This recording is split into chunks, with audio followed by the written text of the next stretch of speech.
So now moving on to chapter 3, Morning, right?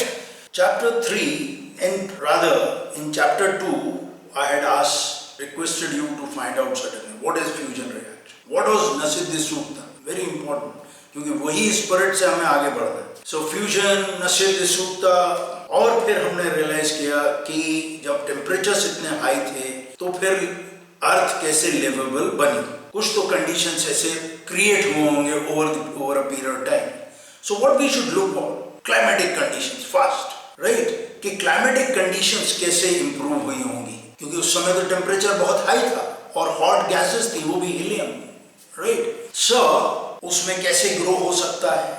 So scientists have found कि once you take a holistic view of the whole thing, right, you find कि we have all come together in a perfect way to support plants, to support animals, and one needs to look at holistically. So first is the climatic conditions. How would we know about the climatic conditions billions of years ago? Now, उसका कुछ एक चीजें हैं जो scientist देख सकते हैं. पहला कि टेम्परेचर उस वक्त कितना होगा, कैसे पता लगेगा?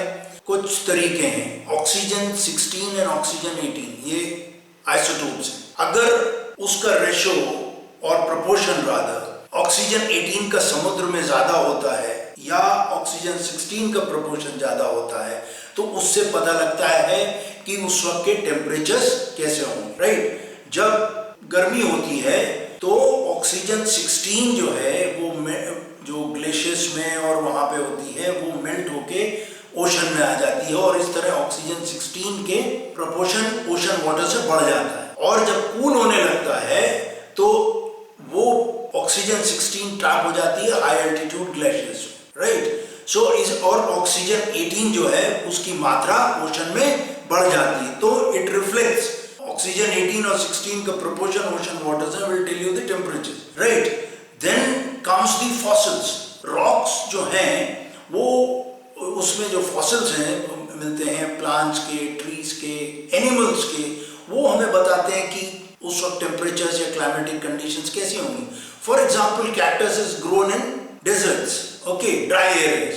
Now if you find cactus in Antarctica और Arctic region you would suddenly mind will go कि यार कैक्टस तो वहां होता है, इसका मतलब ये किसी जमाने में बड़ा गर्म और डेजर्ट हो. सो इसी तरीके से जैसे polar bear, right, they are found in colder regions. अब अगर उसका फॉसिल कहीं और मिलता है जो कि आज इतना कोल्डर रीजन नहीं है तो देन आपको क्लाइमेटिक कंडीशंस के बारे में पता लगेगा. So study of rocks, right, this science is called as, find out what is it called as, okay.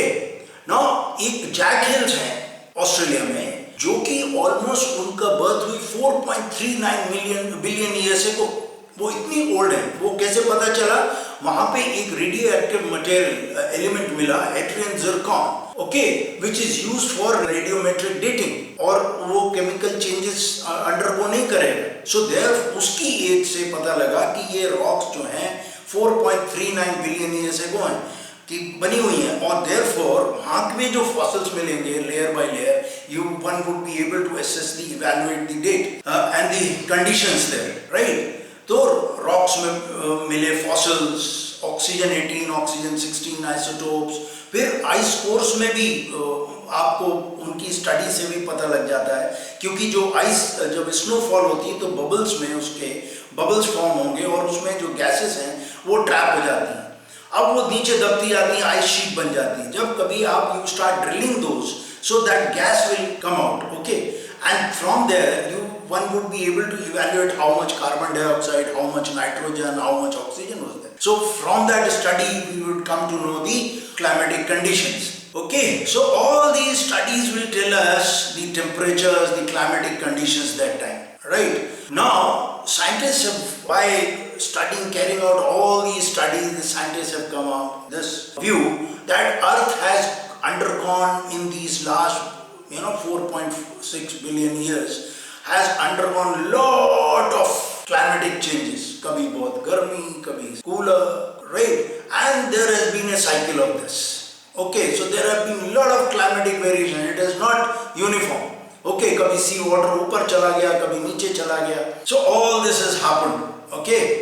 Now, therefore, जब ये होलिस्टिक स्टडी हम लेते हैं कि हम सब एक परफेक्ट वे में सिस्टमैटिकली ग्रो हुए हैं, the plants, the animals, right? So there besides climatic conditions के अलावा भी बहुत सारे एस्पेक्ट्स होंगे जो कि अर्थ को लिवेबल बनाते हैं। जैसे यहाँ पानी कहाँ से आया, अर्थ को लिवेबल बनाने के लिए और क्या क्या चीजें बनी। सो उसमें हम देखते हैं कि moon has been a very important thing aspect that has helped life to grow here, because moon कैसे आया? करीब 4.5 बिलियन ईयर्स एगो एक एस्टेरॉइड मार्स के साइज का, it was called as planet Theia, okay, वो आके टकराया अर्थ से और ऐसे एंगल से टकराया कि एक पोर्शन स्लाइस करके ले गया। वो कोर पे नहीं इफेक्ट किया उसने, राइट, और वो लेके स्लाइस करके ले गया। सो वो जो डस्ट उड़ी वो ग्रेविटेशनल पुल से धीरे धीरे करके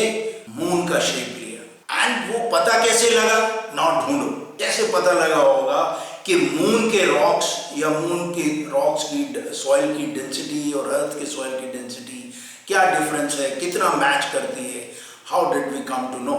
find out. Okay, next chapter I last. Okay, now moon ने जो स्लाइस किया वो और जाके वो एस्टेरॉइड ने और जो मून बना उससे क्या हुआ कि मून की भी ग्रेविटेशनल पुल, राइट? अर्थ जो है उस झटके से probably has tilted from its axis to an angle of almost to 23.5 degrees. Now this has caused the variation in seasons. तो हमारे यहाँ seasons होते हैं जो regularity से होते हैं, okay? और जो intensity of sunlight है reaching different parts of the planet also differs the what temperature and weather patterns, okay? So moon के कारण और उस झटके से जो हुआ, अर्थ जो है टिल्ट हुई और उसके कारण हमारे यहाँ क्लाइमेटिक कंडीशंस जो हैं या सीजन्स होने लगे। जो सीजन्स हमारे यहाँ summer season, winter season, right, वो सारे इसके कारण हुए क्योंकि अर्थ जो है टिल्टेड है ना।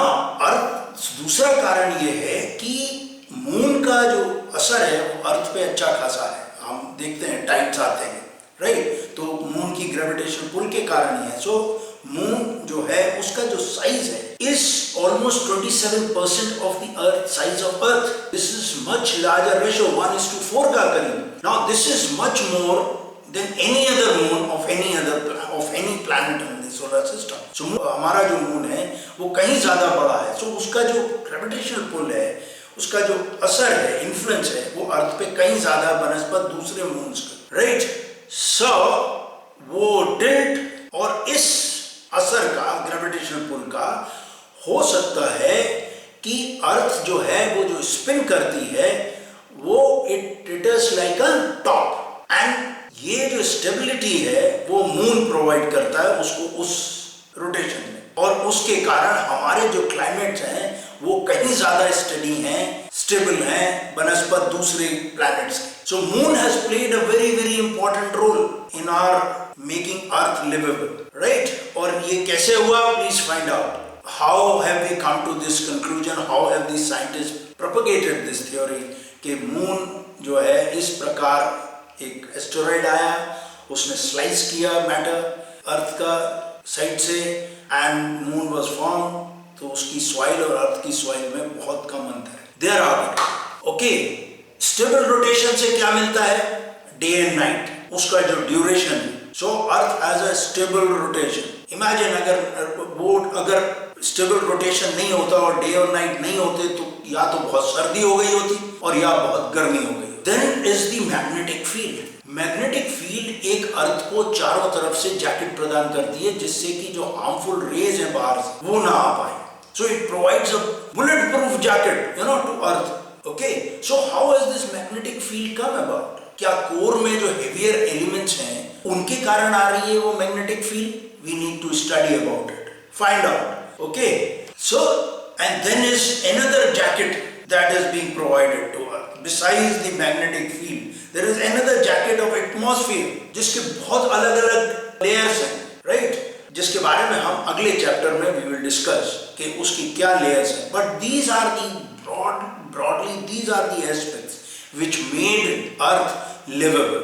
Let's revise. First, climatic conditions. How did we come to know?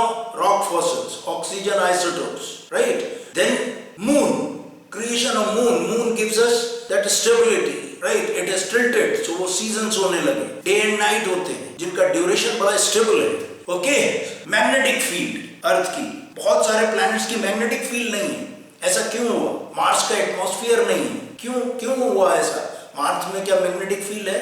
Find out. Okay, so these things made, and lastly the atmosphere, the atmospheric jacket around the magnetic field jacket, right? So these are the things which made earth livable. Okay, right? Thank you. जय हिंद.